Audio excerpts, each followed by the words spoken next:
Bom dia, Ítalo. Antes de mais nada, bom dia a todos os ouvintes, a todos os telespectadores. É importante a gente colocar que nós estamos vivendo um período no Brasil que nós temos que ter muita tranquilidade e muita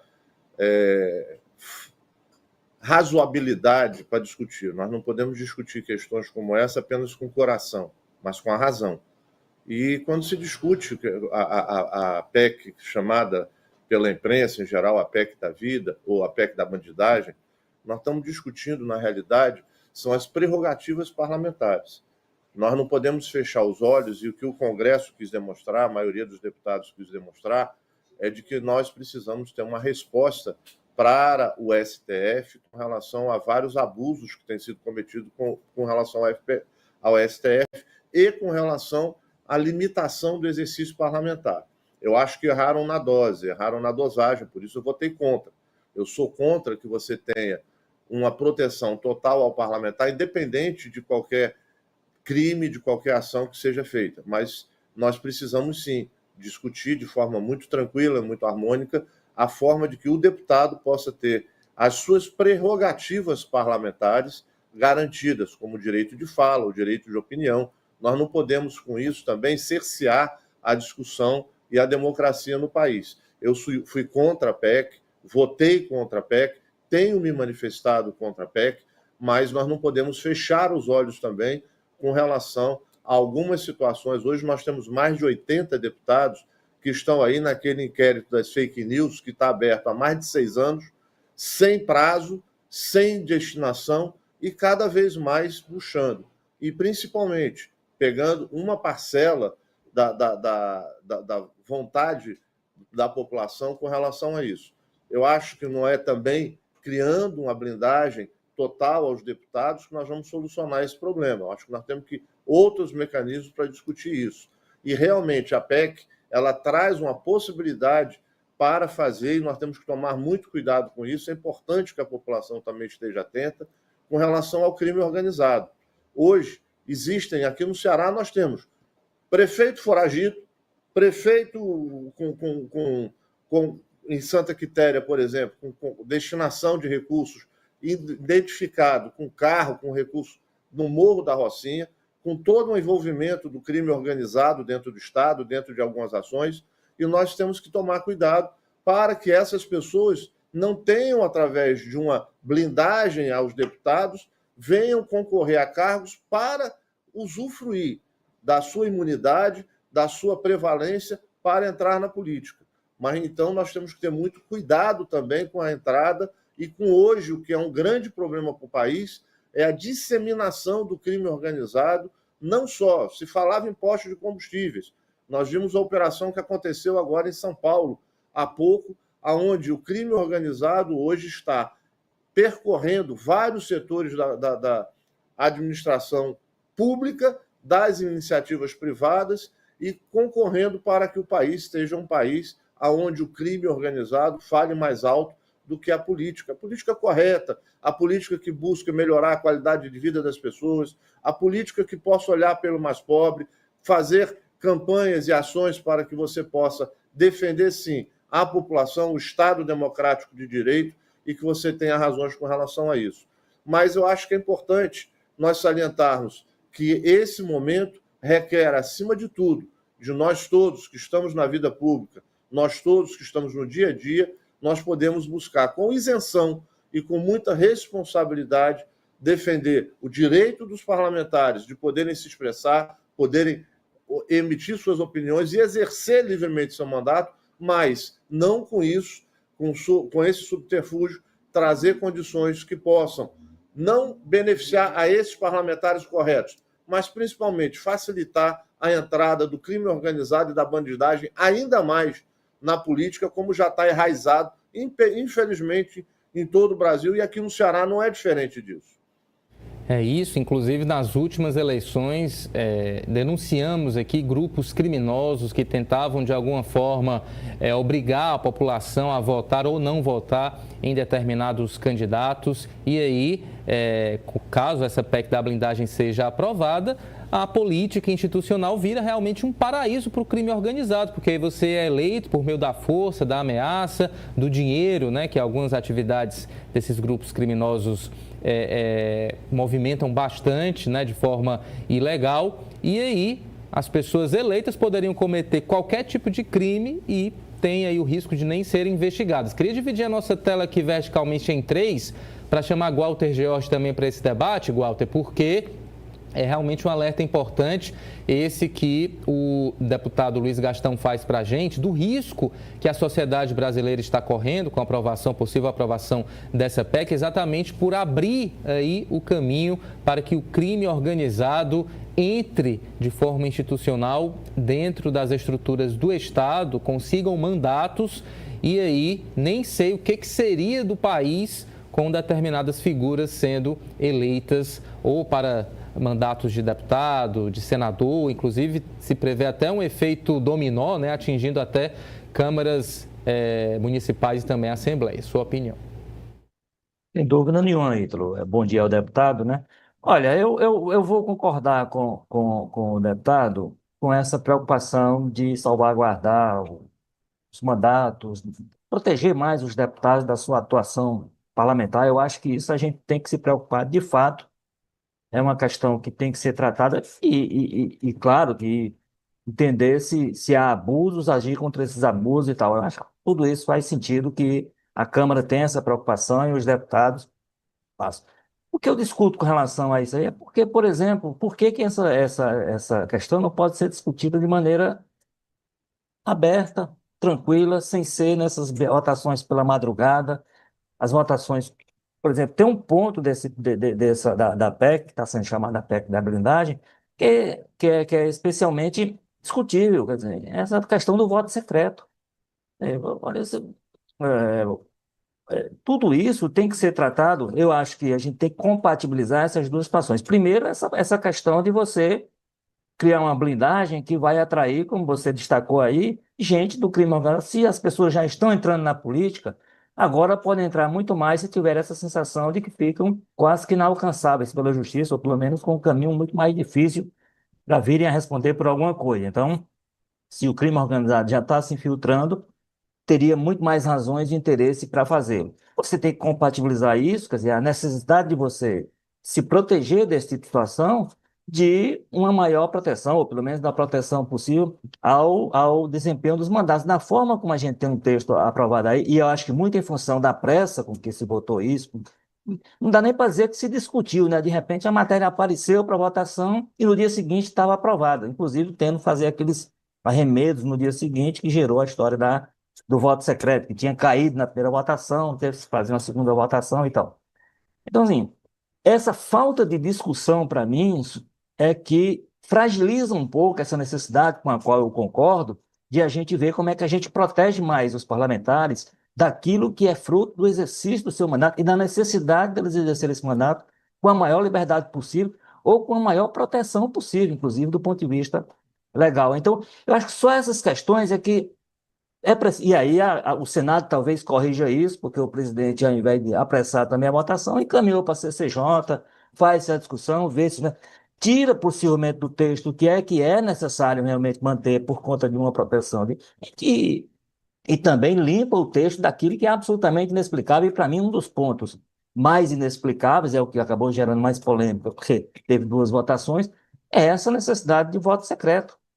Eu acho que se a gente vai proteger, se a ideia é proteger os parlamentares, tem que dar a eles também a necessidade de ser transparente nas decisões que tomarem. Uma decisão dessa é fundamental. É isso, é garantir os direitos dos parlamentares, mas sem que isso signifique retrocessos na nossa política, no nosso parlamento. Walter, muito obrigado pela sua participação, forte abraço e até segunda-feira. O deputado Luiz Gastão continua aqui com a gente, porque inclusive tem mais uma questão. Pode completar, um abraço. deputado. Eu queria mandar um abraço para o Glauber e dizer que eu concordo muito com como ele coloca. Eu acho que o tema é exatamente esse. Eu estou muito tranquilo, porque eu votei tanto na primeira votação que nós derrubamos o voto secreto. Eu acho que todo deputado, ao estar no Congresso, ele tem que ter transparência com relação aos votos que produz, para que a população possa fazer justamente um juízo de valor do mandato dele, não por uma votação específica. E isso só é possível se for conhecido todos os votos que ele deu e os votos forem abertos, e ele poder votar em todas essas questões. E eu acho também que, com relação a essa questão, só um ponto que é importante a gente salientar: essas discussões, elas precisam ser realmente amadurecidas, precisam ser vistas, e nós precisamos trazer o equilíbrio dos poderes. Nós não podemos também, e um dos problemas que tem com relação a isso, infelizmente, é que vários deputados se acham chantageados pelo Supremo Tribunal Federal. E aí eles têm, muitas vezes, infelizmente, alguns deputados, receio de se expor com relação a isso. Por isso, essa discussão do voto secreto. Mas eu acho que um erro não justifica o outro. E nós temos que buscar realmente uma legislação que dê segurança jurídica, segurança do exercício do mandato e equilíbrio entre os poderes. É isso. Walter, agora sim, mais uma vez, obrigado pela sua participação. Deputado, só mais uma questão, queria que o senhor respondesse bem rapidinho, se possível, em relação ao que justificaria toda essa velocidade, esse atropelo na votação da PEC da blindagem, né? Seria em relação às emendas parlamentares. O STF, por meio do ministro Flávio Dino, aí, abrindo várias investigações, avançando na fiscalização desses recursos, e aí essa PEC da blindagem seria, de fato, uma reação para proteger os parlamentares. O senhor acredita que realmente esse é o principal motivo para essa pressa toda na aprovação da PEC da blindagem? Como é que os parlamentares estão ali discutindo essa questão das emendas? Ô, Ítalo, não acredito que seja por conta das emendas, até porque a questão das emendas, elas estão aí, estão todas no portal da transparência. Há uma discussão equivocada com relação à importância ou não dessas emendas. Eu defendo as emendas, defendo a transparência com relação a quem destinou, para onde destinou e como foi utilizada as emendas, mas é através das emendas parlamentares que os mais de 5.000 municípios brasileiros têm condições de terem suas políticas públicas, e os deputados que estão mais próximos no dia a dia dessas populações podem chegar e ter a sensibilidade maior do que um técnico, um burocrata que está sentado em Brasília e não conhece a realidade do semiárido, não conhece a realidade de várias regiões do país. Mas o que acontece é que, na realidade, o que tem sido feito é que o STF tem chantageado muitos deputados com relação à atividade parlamentar, com relação à opinião e com relação. Então, o que eu acho que aconteceu nessa votação mais rápida não é com relação à emenda, mas é com relação à liberdade de expressão dos parlamentares e, principalmente, a esses inquéritos que estão abertos e nunca são fechados. E esse sim, cadê a transparência? Se pede tanto transparência com relação ao Congresso. Cadê a transparência do inquérito das fake news? Quantas pessoas estão sendo envolvidas? Quando vai terminar esse inquérito? De que forma isso está sendo conduzido e por quem? Então, essas questões a imprensa não fala. E isso acaba fragilizando a atuação parlamentar. Nós temos hoje mais de 70 parlamentares do espectro político que estão sendo investigados, sem saber por que estão sendo investigados, qual a razão e de que forma. Você postou agora, antes de eu entrar no ar, vários posts aí convocando as pessoas para a rua e chamando o Congresso como se o Congresso não fosse antipovo. E me espanta congressistas estarem criticando o próprio Congresso que eles fazem parte. Na realidade, o Congresso representa todo o espectro da população. Então, você tem pessoas lá mais radicais à esquerda, mais radicais à direita, mais sensatos e de centro. Então, ali estão as representações do povo brasileiro. E as decisões que estão ali não é de um espectro político, mas é do conjunto de ideias e da maioria de votos, que é a maioria do pensamento da população brasileira representada pelos seus parlamentares. Então, quais são os parlamentares? E é nessa hora que é importante nós sabermos em quem nós votamos e acompanhar o desempenho do nosso deputado, do nosso parlamentar. Mas nós não podemos, com isso, também fazer com que eles não possam exercer suas funções e ter um poder que está com uma série de inquéritos abertos e com uma série de processos abertos sem fim. Isso é que nós temos que acabar no país. É isso, e é essa mesma sensatez que o Brasil espera em relação a outro projeto também polêmico, o PL da anistia. O deputado Paulinho da Força, do Solidariedade, designado relator do PL da anistia, afirmou nesta quinta-feira que uma anistia ampla, geral e restrita, como defendem os bolsonaristas, não é viável, não é possível. Nomeado pelo presidente da Câmara, Hugo Mota, Paulinho da Força já se reuniu com ele e indicou que pretende dialogar com todos os partidos para construir um texto intermediário que reflita o desejo majoritário da Casa. Segundo Paulinho, a intenção é formular uma proposta que talvez não agrade nem à extrema-direita nem à extrema-esquerda, mas que atenda à maioria da Câmara. O relator explicou que a anistia irrestrita não era possível e que o projeto utilizado como base foi o de Marcelo Crivella, considerado um meio termo e não o texto de Sóstenes Cavalcante. O parlamentar acrescentou que a negociação buscará conciliar diferentes interesses, já que partidos como o PT e outros da esquerda se posicionaram contra a urgência da anistia. Em meio a rumores sobre o Centrão, Paulinho reforçou: o foco não é mais a anistia ampla, mas um texto intermediário, possivelmente voltado à redução de penas, sem perdoar os condenados pelos atos golpistas. Deputado Luiz Gastão, o senhor avalia que Paulinho da Força foi o melhor nome escolhido para essa relatoria? E também pergunto se o senhor acredita que é possível se chegar a esse consenso que não agrade nem a extrema-direita nem a extrema-esquerda, mas que possa avançar e a gente consiga aí superar essa questão e discutir realmente os problemas sérios do nosso país. Sua avaliação. Olha, veja o seguinte, por tudo que você colocou, você deixa bem claro, se a gente for entender, nós vamos entender de que se há a necessidade da discussão de uma anistia, é porque há uma percepção na sociedade como um todo, e no Congresso não é diferente, de que o STF extrapolou no seu julgamento, extrapolou na forma de atuar. Então, na hora que você dá uma pena de 17 anos para quem pintou com batom, para quem sentou numa cadeira, então o que se discute muito é a dosimetria de multas. Outra coisa, o que é caracterizado golpe de Estado. Então, há ainda a quem...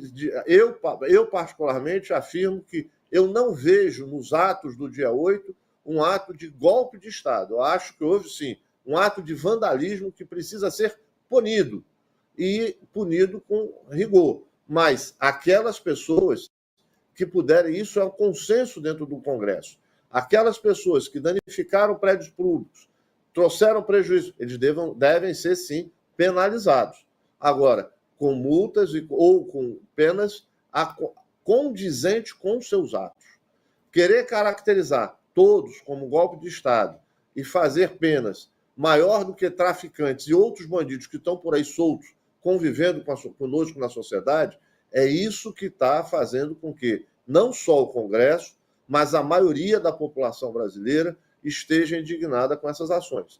Quando a gente fala que o STF, o Poder Judiciário, que deveria ser um poder constitucional e discutir essas questões, se questiona, inclusive, por que esses diversas pessoas estão sendo julgadas no STF e não na primeira instância.